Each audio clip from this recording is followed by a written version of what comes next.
नमस्कार साथियों। घटना बेहद अजीब है।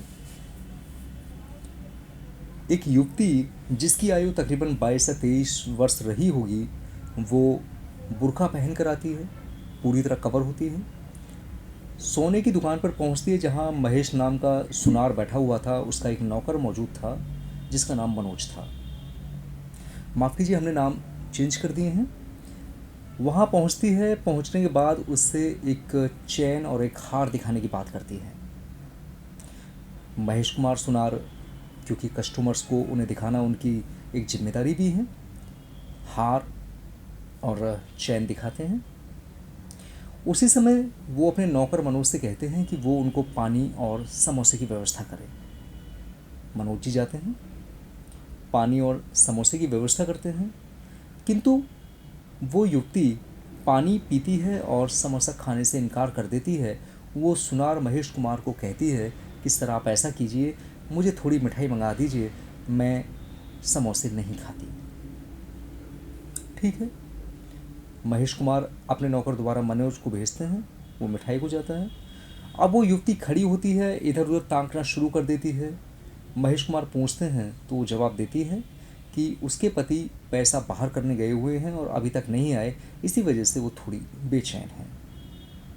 महेश कुमार अपना सोना उठाते हैं, उसको अपने काउंटर पर रखते हैं, किंतु जब भी वो युवती सोने की चैन और हार पर झपट्टा मारती है और अपनी कमर से एक बंदूक बाहर करती है और कहती है कि यदि कुछ भी हरकत की तो वो उसी समय उसको शूट आउट करके जान से मार देगी।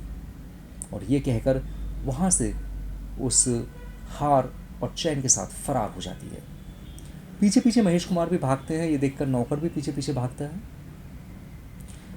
युवती कुछ दूर तक दौड़ती है और आगे उसका कोई दोस्त या उसका बॉयफ्रेंड बाइक तैयार करके खड़ा हुआ था। वो तुरंत बाइक पर सवार होती है और वहाँ से फरार हो जाती है। इसकी जानकारी तुरंत अपर अधिकारियों को दी जाती है।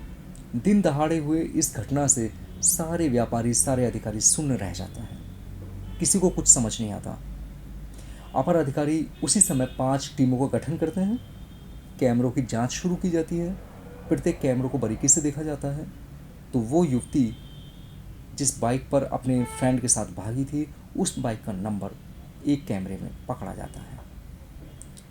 नंबर आने के बाद उसका एड्रेस बाहर किया जाता है और बहराइच बॉर्डर पर दोनों को अरेस्ट किया जाता है। अरेस्ट करने के बाद जब सख्ताई से युवती का नाम पूछा जाता है तो युवती अपना नाम प्रिया बताती है।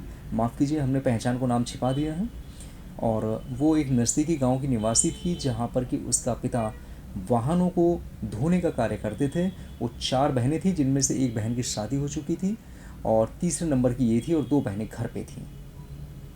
उसने बताया कि उसका जो ये दोस्त है वो अपने दोस्त के विषय में ज़्यादा नहीं जानती, उससे ऐसा कोई ख़ास संबंध नहीं है।